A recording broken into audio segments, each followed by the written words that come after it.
이 시간 우리 말씀을 받겠습니다. 이 복된 시간에 우리에게 주시는 하나님의 말씀은 구약성경 사사기 9장 1절에서 6절까지의 말씀입니다. 사사기 9장 1절에서 6절까지의 말씀, 믿음의 유산이라는 제목으로 하나님의 말씀을 받겠습니다. 사사기 9장 1절에서 6절까지의 말씀을 한 절씩 교독해서 읽겠습니다.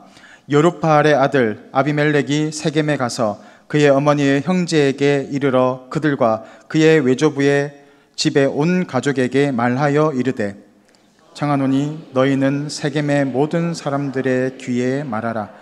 여룹바알의 아들 70명이 다 너희를 다스림과 한 사람이 너희를 다스림이 어느 것이 너희에게 나으냐.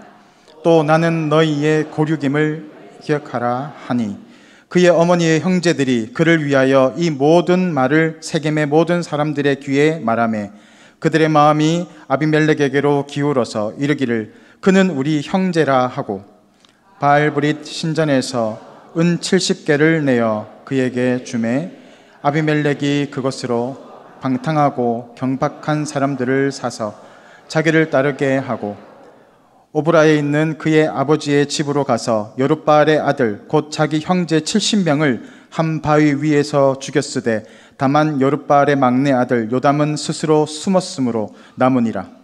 세겜의 모든 사람과 밀로 모든 족속이 모여서 세겜에 있는 상수리 나무 아비멜렉을 왕으로 삼으니라. 아멘. 우리가 속해 있는, 우리 교회가 속해 있는 교단이 어딘지를 아십니까? 우리 동부교회는 예장 합동교단입니다. 합동교단은 장로교회에서 가장 큰 규모를 가지고 있는 그런 교단입니다. 큰 규모를 가지고 있는 게 중요한 것이 아니고, 합동교단은 보수와 개혁이라는 두 가지 가치를 중심으로 이렇게 뭉쳐 있는 그런 교단입니다.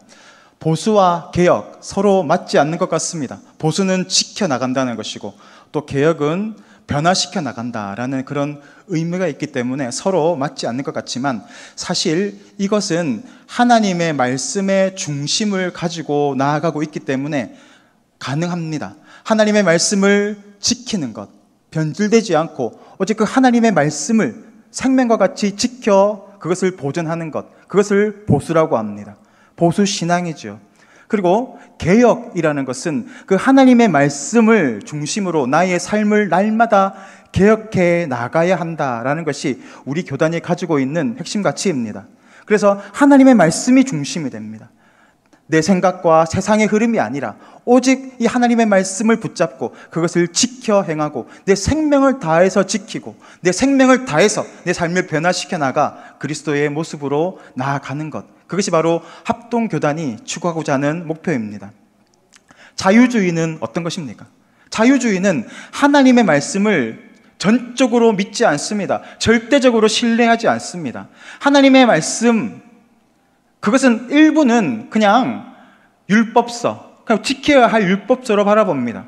그리고 도덕책 정도로, 윤리책 정도로 생각합니다. 그래서 성경에 나오는 수많은 기적들을 문학적인 수사 기법이나 어떤 문학적인 형식으로 그것을 받아들입니다. 비유로 받아들이기도 합니다. 홍해가 갈라지는 것을 믿지 않습니다. 그냥 멀리서 바라보니까 홍해를 건너는 것처럼 보이더라, 아니면 썰물 밀물이 오니까 그쪽으로 지나가더라 라고 해서 하나님의 기적을, 하나님의 살아계심을 인정하지 않으려고 합니다. 그것이 바로 자유주의 신학입니다. 하나님의 말씀이 최고의 가치가 되지 못하고 절대적인 가치가 되지 못하기 때문에 하나님의 그 말씀의 권위가 땅바닥에 추락해 있습니다. 하나님의 말씀을 그렇게 인식하고 있으니까 그 사람의 믿음의 기준 역시도 바닥을 치고 있는 것입니다. 믿음의 기준이 바닥을 치면 어떻게 되겠습니까? 내 삶의 모습도 바닥을 치게 되는 것입니다. 우리가 바라보는 가치관과 세계관에 따라서 살아갑니다.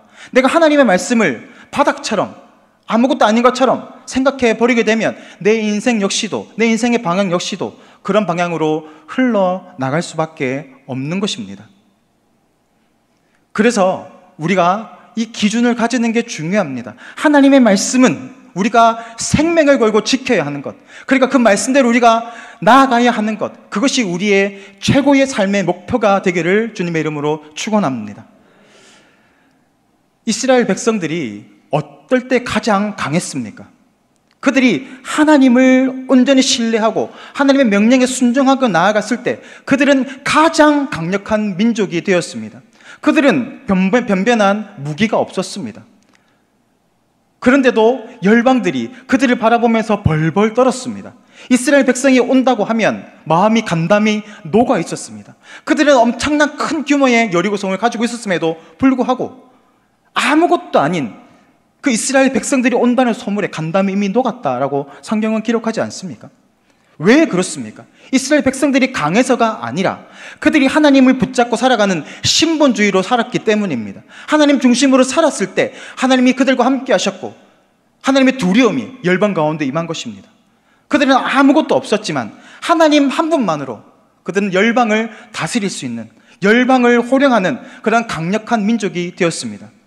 그런데 우리가 읽고 있는 이 사사기적인 시대는 어떻게 이렇게까지 전락될 수 있습니까? 그들이 신본주의, 하나님을 버리고 인본주의로 살아갔기 때문입니다. 하나님이 아니라 이제는 내가 내 삶의 주인이 되어가는 것입니다. 내 생각과 이 세상의 가치관을 쫓아 나아갈 때 하나님은 멀리 떠나가고 그러면 내 본전이 드러나게 되는 것입니다. 그때부터 이스라엘 백성들이 고난의 시작이 되지 않습니까?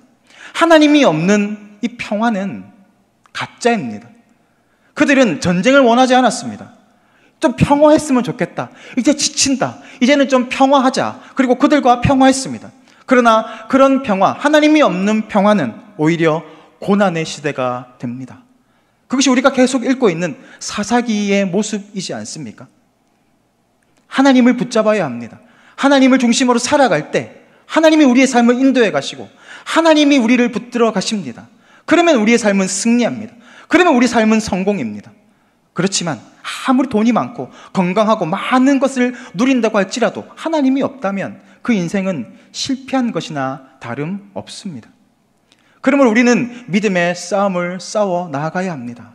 끝까지 포기해서는 안 됩니다. 왜 그렇습니까? 우리가 포기하는 순간 대적들이 우리를 공격하기 시작합니다. 왜냐하면 그들의 목적은 단 하나밖에 없습니다. 우리를 죽이고 멸망시키려고 하는 것. 그 목적을 가지고 있는 자에게 평화의 손을 내민다고 그것이 평화가 되겠습니까? 우리는 끝까지 싸워야 합니다. 지치면 안 됩니다. 끝까지 능력을 공급받고 싸움의 자세로 나아가야 할 줄 믿습니다. 참치는 매우 고달픈 생선입니다. 이 참치는 멈추면 죽습니다. 왜냐하면 아가미가 자신이 혼자서 숨을 쉴 수 있는 아가미가 아닙니다. 그래서 물살을 헤치고 나아가야 물이 아가미를 통해 들어와야 산소가 공급을 받습니다. 그래야 살아갑니다. 잠도 잘지 못하고 죽을 때까지 헤엄쳐 나가야 하는 것이 참치의 숙명입니다. 그래서 참치가 잠을 들 때는 뇌에 아주 필요한 부분만 남겨놓고는 잠을 들긴 하는데 이 뇌는 끝까지 잠들지 않습니다. 끝까지 잠들지 않고 계속 헤엄쳐 나갈 수 있도록 깨어 있어야 합니다. 고달프지 않겠습니까? 그런데 보십시오. 참치가 얼마나 큽니까? 쉬지도 못하고 안식을 누리지도 못하는데 평생을 헤엄쳐 나가야 하는데 등치가 수백 킬로가 됩니다. 맛은 얼마나 좋습니까? 엄청 비싼 생선입니다. 저는 잘 먹어보지 못했습니다. 비싸서. 잠도 자지 못하는 그런 불쌍한 참치가 그렇게 큰 등치를 유지할 수 있고 또 맛있는 고기를 이렇게 만들어낼 수 있는 것. 하나님이 그렇게 만드셨기 때문입니다. 우리 인생도 마찬가지입니다. 하나님은 우리를 이 땅에 보내실 때 쉬고 누리라고 보내신 것이 아닙니다. 이 땅에서 믿음의 싸움을 싸워 나가라고 우리를 보내셨습니다. 복음의 삶을 살라고 우리를 보내셨습니다. 성령이 너희에게 임하시면 너희가 권능을 받고 예루살렘과 유다와 온 사마리아와 땅끝까지 이르러 내 증인이 되라. 복음의 싸움을 싸워 나아가라 하는 것이 하나님이 우리에게 주신 명령입니다. 그것이 바로 우리의 숙명입니다. 우리가 그렇게 살아가야 합니다. 오늘 이 기드온이 등장합니다. 기드온의 아들 아비멜렉이 등장합니다. 이 아비멜렉은 사실 기드온의 열매입니다. 오늘 아비멜렉을 이야기를 하겠지만 사실 기드온에 대한 이야기가 더 많이 나올 겁니다. 왜냐하면 기드온의 삶의 그 열매가 아비멜렉이라는 열매로 나타났기 때문입니다. 이스라엘 백성들은 이스라엘의 가장 아주 유명한 이 사사 중에 하나, 기드온을 우상화시키려고 합니다. 그에게 찾아가서 당신이 우리를 다스려 주십시오. 당신이 우리의 왕이 되어 주십시오라고 그에게 왕의 자리를 제안합니다. 그런데 기드온은 나는 너희를 다스리지 않겠다. 하나님이 너희를 다스릴 것이다 라고 말하고 왕의 자리를 거부하였습니다. 그리고 그는 역사의 뒤로 사라집니다. 그런데 그 뒤에 기사들이 있는데 그가 어떻게 살았는지를 보여줍니다. 그는 에봇을 하나 만들어서 그 에봇을 갖다 놓습니다. 그러니까 이스라엘 백성들이 그 에봇을 음란하게 섬기기 시작합니다. 하나님처럼 그 우상화시키기 시작하는 것입니다. 그리고 문제가 있습니다. 기드온은 그렇게 용맹한 용사의 삶을 살았지만 뒤로 빠지면서 이제는 더 이상 이스라엘의 지도자로, 이스라엘의 믿음의 모델이 되는 삶을 살아가지 못했습니다. 왜냐고 하면 그는 아내를 많이 맞이하였다라고 성경에 기록합니다. 아내를 많이 맞이하였다라는 것은 왕은 아니지만 왕과 같은 높은 지위를 누렸다라는 것이 그 당시의 문헌의 내용입니다. 아무나 아내를 많이 거느릴 수 있는 것이 아닙니다. 지금 기드온이 아내를 많이 거느리고 오늘 첩도 등장합니다. 그리고 70명의 자식들을 놓습니다. 그는 더 이상 하나님의 나라를 위해서 이스라엘을 이끌어 나가는 리더의 자리가 아니라 자신의 가정을 세우기 급급합니다. 그리고 그 열매가 어떻게 나옵니까? 첩을 통해서 아비멜렉이라는 나쁜 열매가 맺혀지기 시작하는 것입니다. 성경에도 아내를 많이 만들어서 많이 두어서 어려움을 당한 사람들이 많습니다. 다윗이 그렇습니다. 다윗은 하나님에게 집중된 사람이지만 그가 아내를 많이 얻습니다. 그리고 그 열매들이 나중에는 서로 싸우고 죽이고 하는 그런 가정의 비극을 두 번이나 겪지 않습니까? 솔로몬은 어떻습니까? 1000명의 아내를 두었습니다. 제가 총각 때는 1000명의 아내를 두었다는 말에 참 부러운 마음이 들었습니다. 근데 막상 결혼해 보니까 와, 솔로몬 참 힘들었겠다라는 그런 생각을 해봅니다. 저희 아내가 그렇다는 의미는 아니고요. 네. 그가 1000명의 아내를 두니까 거기에 있던 수많은 우상들이 쫓아오지 않습니까? 그러면서 그렇게 지혜 있는 솔로몬도 그 우상에 넘어서서 나중에는 타락하는 그런 인생을 살아가지 않습니까? 하나님이 많이 두지 말라고 한 것, 은금을 많이 두지 말고 병사들 군대들 많이 만들지 말고 또 아내를 많이 두지 말라고 하셨는데 이 아내를 많이 두는 것, 그래서 오늘 이런 비극들이 일어나는 겁니다. 오늘 아비멜렉의 어머니에 대해서 나옵니다. 아비멜렉의 어머니는 세겜 사람이었습니다. 세겜 사람에게 이 아비멜렉이 자신을 어필합니다. 그러니까 이 세겜에 있는 사람들이 모두 아비멜렉을 추종하기 시작합니다. 왜 그렇겠습니까? 아비멜렉이 뛰어나서라기보다는 아비멜렉을 왕으로 세우면 뭔가 우리의 고륙이니까 콩고물이 좀 떨어지지 않겠는가 하는 그런 마음이었을 것입니다. 그리고 이 세겜 사람들은 아비멜렉을 왕으로 추대하면서 바알불이 신전에서 은을 70개를 그에게 줍니다. 그 은 70개로 어떤 일을 합니까? 4절 말씀을 보면 바알불이 신전에서 은 70개를 내어 그에게 주매 아비멜렉이 그것으로 방탕하고 경박한 사람들을 사서 자기를 따르게 하였다라고 합니다. 경박하고 불량한 사람들을 사서 어떤 일을 합니까?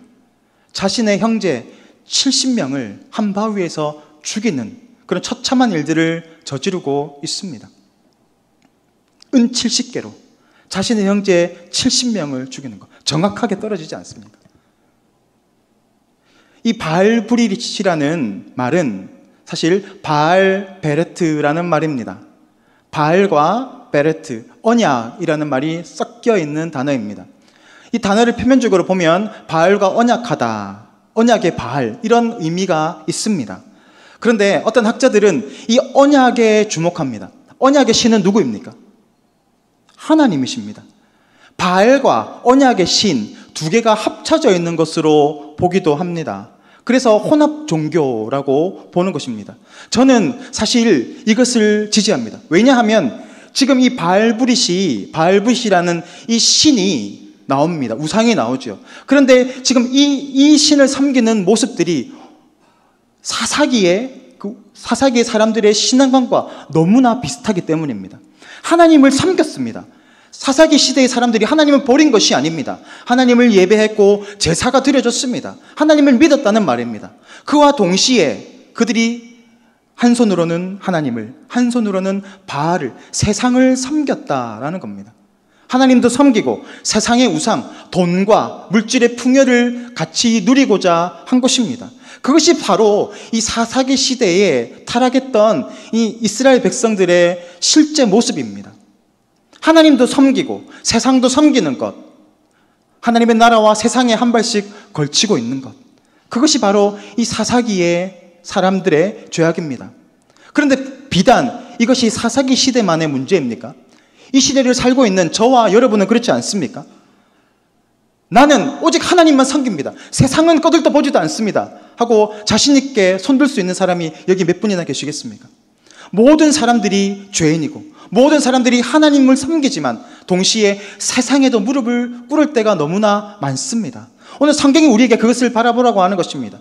사사기적 시대, 3,000년, 4,000년 전에 있던 그 시대만이 아니라 지금 이 시대에도 하나님을 섬기지만 동시에 세상도 겸하여 섬기고 있는 우리의 모습을 오늘 성경은 폭로하고 있는 것입니다.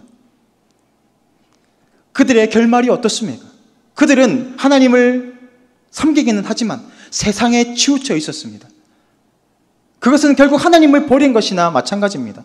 기드온 역시 마찬가지였습니다. 그는 하나님의 큰 은혜를 받은 사람이었습니다. 그렇지만 역사의 뒤안길에서 이스라엘 백성들을 끝까지 책임져 나가지 못하고 자신의 가족을 세우고 많은 아내를 두어서 자식을 만들고 자신의 가문을 일으켜 나가고 했을 때 이스라엘 백성들은 이처럼 타락해 가고 있는 것입니다. 은 70개로 형제 70을 죽이는 사건이 일어납니다.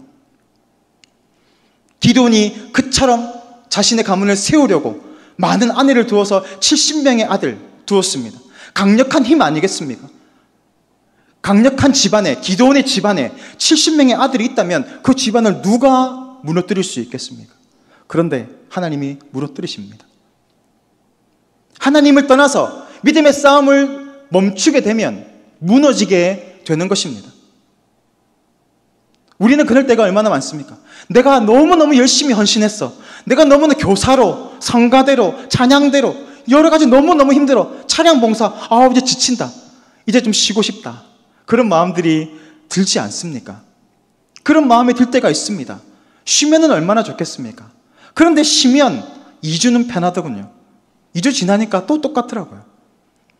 기왕 힘들 거, 일해도 힘들고 헌신해도 힘들고 안 해도 힘들 거 헌신하면서 힘든 게 낫지 않겠습니까? 멈추면 무너집니다. 멈추면 도태됩니다. 그것이 바로 이 신앙의 비밀입니다. 믿음의 비밀입니다.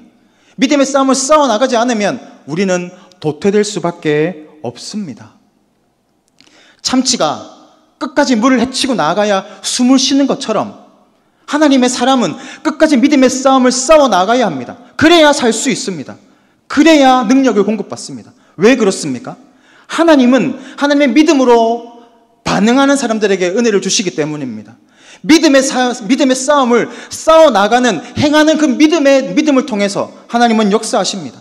입으로만 주여 주여 하는 자에게 은혜를 베풀어 주시는 것이 아니라 주님을 믿고 내가 그렇게 살아가고 순종하고 행동해 나가고 믿음의 싸움을 싸워나가야 하나님의 은혜를 주십니다. 믿음의 사람은 그렇게 살아갑니다.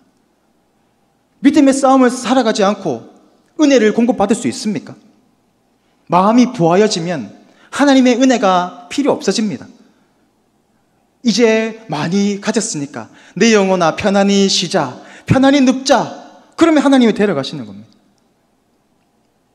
어떤 부끄러운 모습 아닙니까? 하나님의 백성은 결코 멈추어서는 안 됩니다. 지칠 수 있습니다. 그렇지만 이 믿음의 끈을 끝까지 놓지 말고 끝까지 버텨나가야 합니다. 그런 사람을 하나님은 들어 쓰십니다. 그런 사람에게 필요한 능력과 은혜를 베풀어 주십니다. 믿음의 싸움을 끝까지 싸워나가시는 성도님들 되시기를 주님의 이름으로 축복합니다. 이제 오후 예배가 좀 있으면 마칩니다. 그러면 이제 오늘 힘들었어. 그리고 집에 가서 좀 쉬셔야지요. 그런데 쉬는 것도 좋습니다. 그렇지만 이 믿음의 이 끈을 끝까지 무장해제는 하면 안 됩니다. 왜냐하면 사탄이 다 보고 있는 겁니다. 지금 무장해제를 했나 안 했나 보고 있다가 했으면 마음속에 쑥 들어가는 겁니다. 그게 미워하는 마음을 주고 판단하는 마음을 주고 정욕의 마음을 주는 겁니다. 믿음으로 깨어 있어야 합니다. 그런 마음이 들어오면 이 사탄이 들여왔구나, 예수 이름으로 물러가라 하고 물리쳐야 되지 않겠습니까? 깨어 있지 못하면 넘어질 수밖에 없습니다. 깨어 있으면 하나님이 은혜를 베풀어 주십니다. 감당케 하십니다. 소 잃고 외양간 고친다라는 말이 있죠. 중요한 것을 놓쳐버리고 살아가는 사람, 어리석은 사람을 가리킵니다. 하나님을 놓치고 모든 것을 다 얻는다면 그 사람은 어떤 사람입니까? 실패한 사람입니다. 그렇지만 모든 것을 다 잃어버려도 하나님 한 분만을 끝까지 붙잡고 있는 사람은 성공한 사람입니다. 모든 것을 다 가진 사람입니다. 왜 그렇습니까? 하나님은 모든 것을 다 가지고 계신 분이시기 때문입니다. 그 하나님을 붙잡는 것, 그것이 바로 지혜로운 하나님의 백성의 태도인 줄 믿습니다. 날마다 하나님을 붙잡고 나아가시는 깨어있는 성도님들 되시기를 소망합니다. 하나님만 붙잡고 나아갈 때 지칠 수 있습니다. 손 좀 이제 좀 쉬고 싶다라는 마음이 들 수 있습니다. 그렇지만 끝까지 믿음의 끈을 놓지 않고 나아가는 사람은 하나님께서 새 힘을 허락하여 주십니다. 어디에 그런 말이 있습니까? 이사야 40장 31절 말씀입니다. 우리 다 같이 믿음으로 고백하겠습니다. 시작. 오직 여호와를 앙망하는 자는 새 힘을 얻으리니 독수리가 날개치며 올라감 같을 것이요 다른 박질하여도 곤비하지 아니하겠고 걸어가도 피곤하지 아니하리로다. 하나님을 붙잡고 살아가는 사람, 하나님을 앙망하는 사람, 하나님의 뜻대로 순종하며 나아가는 사람, 믿음의 싸움을 싸워나가는 그 사람에게는 하나님이 새 힘을 허락하여 주십니다. 피곤하지 않도록 하나님께서 붙잡아 주십니다. 넉넉히 감당할 수 있도록 성령의 기름을 부어 주십니다. 여러분, 바울을 보십시오. 바울은 이 복음을, 예수님을 만나고 나서 그의 인생이 변하면서 그는 복음의 생명을 걸었습니다. 그리고 그의 마지막 인생에서 자신의 인생을 고백하는 모습이 너무너무 멋지지 않습니까? 그가 고백하는 그 상황을 한번 상상해 보십시오. 따뜻한 난로불에서, 화롯불에서 따뜻한 이불을 덮고 누우면서 나의 과거는 이랬지가 아닙니다. 그의 자신의 마지막을 고백하는 그 자리는 차가운 감옥이었습니다. 그 차가운 감옥에서 자신의 마지막 인생을 이렇게 수료합니다. 디모데후서 4장 7절에서 8절 말씀, 우리 다 같이 믿음으로 읽습니다. 시작. 나는 선한 싸움을 싸우고 나의 달려갈 길을 마치고 믿음을 지켰으니 이제 후로는 나를 위하여 의의 면류관이 예비되었으므로 주 곧 의로우신 재판장이 그날에 내게 주실 것이며 주의 나타나심을 사모하는 모든 자의 계돈이라. 아멘. 그의 마지막 고백, 이것이 우리의 고백이 되기를 원합니다. 오늘 바울은 이야기하죠. 내가 달려갈 길을 다 마치고 나아갔더니 이제는 하나님께서 나에게 주실 그 상급을 기대합니다. 하나님께서 나를 영광스럽게 나를 불러주실 것을 기대한다 라는 이런 마지막 유언적인 이 선언이 얼마나 영광스럽고 멋있습니까? 오늘 사도는 말합니다. 주님의 나타나심을 사모하는 모든 자에게도 동일하게 나타날 것이다. 주님의 나타남을 사모하는 것이 무엇입니까? 믿음의 싸움을 끝까지 싸워나가는 그 사람을 이야기합니다. 저는 우리 동북의 성도님들이 마지막에 임종시에 이랬으면 좋겠습니다.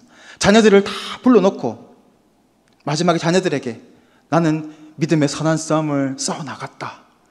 나는 교회를 100개를 지으려고 했는데 10개밖에 못 지었다. 나머지 90개는 너희들에게 하나씩 나눠주마. 너희들이 나의 믿음의 싸움을 대신 싸워나가라. 그렇게 영광스러운 유산을 물려줬으면 좋겠습니다. 그러면 자손들이 그래, 우리 아버님, 우리 할아버지, 우리 할머니 그렇게 그 믿음에 싸워온 그 모습대로 나도 살아가리라. 나도 우리 어머님처럼, 우리 부모님처럼, 할아버님처럼 믿음에 싸우면 영광스러운 그런 인생을 살아가리라. 그것이 바로 우리가 자손들에게 물려줘야 할 신앙의 유산인 줄 믿습니다. 그렇게 되기 위해서는 우리가 어떻게 살아야 하겠습니까? 지금부터 믿음의 싸움을 계속해서 싸워나가야 합니다. 믿음의 싸움을 싸우시기에 지치신 분들이 계십니까?